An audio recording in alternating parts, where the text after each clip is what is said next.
Alright, here we go, boys. Let me start by saying this. I've never played any other Metro game other than Exodus, and I hate myself for that, and I will repent for my sins for the rest of my life. Not once did I ever expect to play a game where the words, wow, post-apocalyptic Russia looks pretty neat. Metro Exodus starts off strong with this incredible scenery from a train coasting through our main character Artyom's memories of the world he once knew. Fast forwarding 3 minutes, you get this overview of war-torn, nuclear-infested Moscow, and then it hits you. Oh shit, I gotta deal with that? No. Turn off the game, I don't want it. So we sack up and head into the sewer because we're looking for the Russian Ninja Turtles. And immediately, I can't see a thing because it's so dark and spooky, and once again, it hits me. Oh shit, I gotta deal with this. The story goes from scary to not scary to super scary to very open-ended and beautiful, and holy shit, please. That is Metro Exodus' strong suit. Being able to traverse through these different areas while causing this overwhelming sense of emotion, you end up feeling nervous, excited, sad, happy, angry, all through this game, and realistically, not a lot of games can pull off that many sets of emotions. Most of the time, it's lucky enough that I even feel happy at all. Especially by today's standards, where everything is just incredibly rushed or half-assed or remastered because we're not allowed to have new things because everyone's out of fucking ideas. And it's not just the world that engages you either. You have all these different characters that start to grow on you as you're playing through the game. I must admit, at the start, I was like, fuck this friendship, fuck my wife, I just want to play this game and fight monsters. Then boom, it hits you. You start to suddenly care for these characters who at first glance just look like NPCs and nobodies. They're just there to set the atmosphere and the mood and whatnot, but slowly they turn into these emotional parts that enhance your story experience throughout the entire game.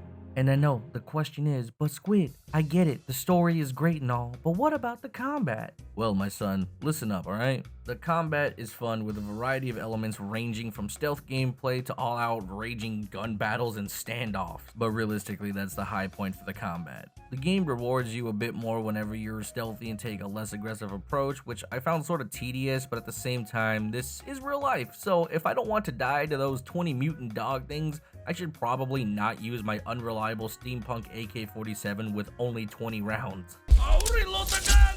Let me shoot them! There's like 80 of them! Oh my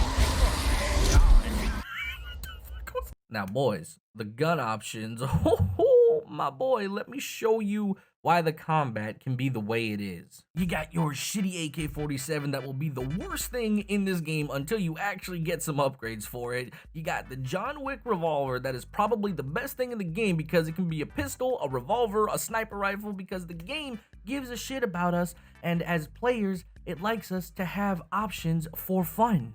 Then you also got this piece of shit that I used once and hated it, and we got the big daddy, alright? This right here is sex. This is sex if sex was a gun. This is a high-powered airsoft gun that kills monsters more effectively than a real gun. All these different weapons are why Metro Exodus's combat can be the way it is. If the game wants stealth, then it has to make stealthing fun for the player and not a chore. Just being transparent here, I'm not a stealth gamer. It's just not my strong suit, right?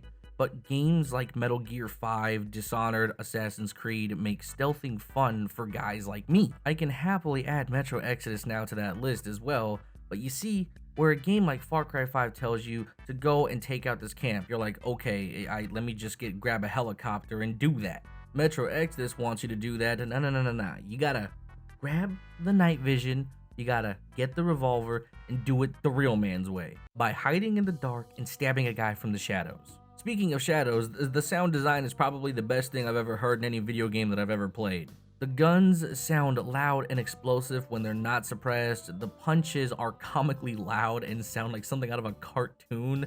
Not sure what they were going for, but I don't care. This shit was hilarious. But the monster noises and the atmospheric pressure that you're feeling from the sounds of the environment that you're in, the surroundings, this is what makes Metro Exodus truly an engaging experience. There's also these little details that don't take you out of your immersion. Like when you pull up your map, it's just like a map on a clipboard, which you can sort of navigate through there. The game doesn't tell you necessarily where to go. It gives you an X for, oh, this is the spot that you need to go here, right? But you don't gotta do that. You can go here, you can go here, you can go here. Exploration is a huge part of the game because you need to find resources to manage your weapons, to make sure you can clean them, that you can craft ammunition, that you can find upgrades for them and make them better. Exploration is a huge part of the game. So even though you can pull up this, makeshift map, right? It doesn't necessarily mean anything. It's just a way for you to navigate around your environment while you're going through the game. Plus, the crafting system is on your backpack, or you can go to a workbench if you can find one, and you have to, remove the backpack. It's not instantaneous either. It's not something like, oh, I just press I for inventory, right? And then bada boopy, it pulls up the menu. It doesn't work like that. It's not a menu. You have to kneel down, take off your backpack, put it down, open it up, and then bop at a boopy. You gotta do your thing, right? And during that entire moment, you are completely vulnerable, so you can't just press the button and instantly put it back on. It doesn't work like that. You gotta stand up, zip up the backpack, put it back on your back, pull up your gun. It's real. This is real life.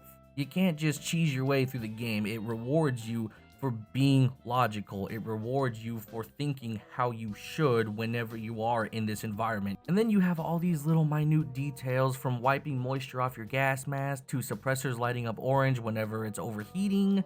But these are just such small details that carry so much weight in the long run. Also, Steve Blum is in the game, so 10 out of 10.